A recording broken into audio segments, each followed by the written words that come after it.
ఈ రోజున మిథున్ రెడ్డి గారిని ఇంత దారుణంగా అక్రమంగా అరెస్ట్ చేసి ప్రతిపక్ష నోరులు నొక్కే కార్యక్రమము ఇవాళ ఆంధ్రప్రదేశ్ ప్రభుత్వం చేస్తూ ఉంది.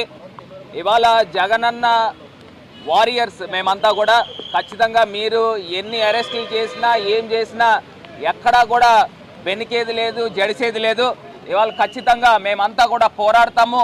మిథున్ రెడ్డి గారికి బాసటగా ఆంధ్రప్రదేశ్ వ్యాప్తంగా వైఎస్ఆర్సీపీ ప్రతి ఒక్క శ్రేణి కూడా నడుము కట్టి ముందుకున్నామని ఈ సందర్భంగా తెలియపరుస్తూ, ఇవాళ ఆంధ్రప్రదేశ్ రాష్ట్రంలో జరిగేది ఇప్పుడు జరుగుతోంది స్కామ్.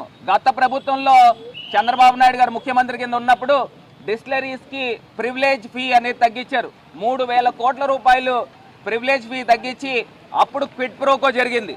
మళ్ళీ ఇప్పుడు సిండికేట్లతో ఏ రకంగా వ్యవహారం చేస్తూ ఉన్నారు. గతంలో లిక్కర్ సేల్స్ గణనీయంగా తగ్గింది, లిక్కర్ అమ్మకాలు గణనీయంగా తగ్గింది, రెవెన్యూ గణనీయంగా పెరిగింది. మరి ఈ రకంగా జరిగినప్పుడు స్కామ్ ఏ రకంగా జరిగింది? ఒక్క డిస్టిలరీకైనా పర్మిషన్ ఇచ్చామా?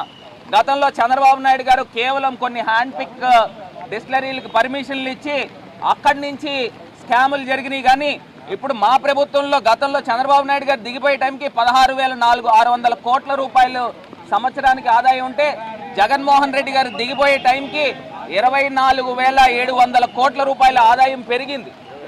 25,000 కోట్ల రూపాయల ఆదాయం పెరిగినప్పుడు, అసలు గవర్నమెంట్ ఎక్స్చెక్కర్కి సుమారుగా 1,000 కోట్ల రూపాయల ఆదాయం పెరిగినప్పుడు స్కామ్ అని మీరు ఏ రకంగా అంటారని అడుగుతా ఉన్నాం. ఇది కేవలం కక్షపూరితంగా జరిగింది. గతంలో స్కిల్ డెవలప్మెంట్ స్కామ్ జరిగినప్పుడు 370 కోట్ల రూపాయలు గవర్నమెంట్ ఎక్స్చెక్కర్ నుంచి నేరుగా డిజైన్ టెక్ కంపెనీకి పంపించారు. ఇవాళ ఎక్కడ జరిగిందని అడుగుతా ఉన్నాం. ఇది పూర్తిగా కక్ష సాధింపు జరుగుతూ ఉంది. ఖచ్చితంగా న్యాయ పోరాటాలపైన మాకు నమ్మకం ఉంది. న్యాయ పోరాటం చేస్తాము. ప్రతి వైఎస్ఆర్సీపీ శ్రేణి కూడా మిథున్ అన్నకి అండగా బాసటగా నిలబడతామని ఈ సందర్భంగా తెలియపరుస్తున్నాం. చెప్తాను. వైఎస్ఆర్ కాంగ్రెస్ పార్టీ అధికారంలో ఉన్నప్పుడు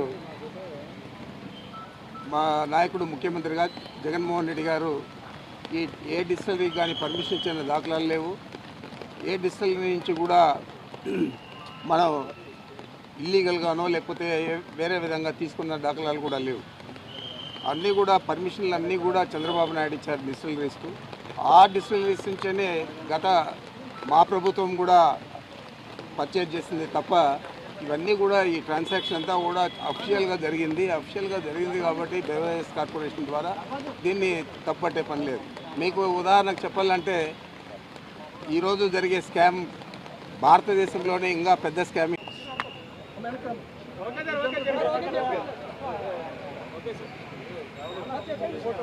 ఈ ప్రభుత్వం ఏర్పడినప్పటి నుంచి కూడా అనేక రకాల వైఎస్ఆర్ కాంగ్రెస్ పార్టీ శ్రేణులను, ముఖ్యంగా వైఎస్ఆర్ కాంగ్రెస్ పార్టీలో ప్రధాన భూమిక పోషించి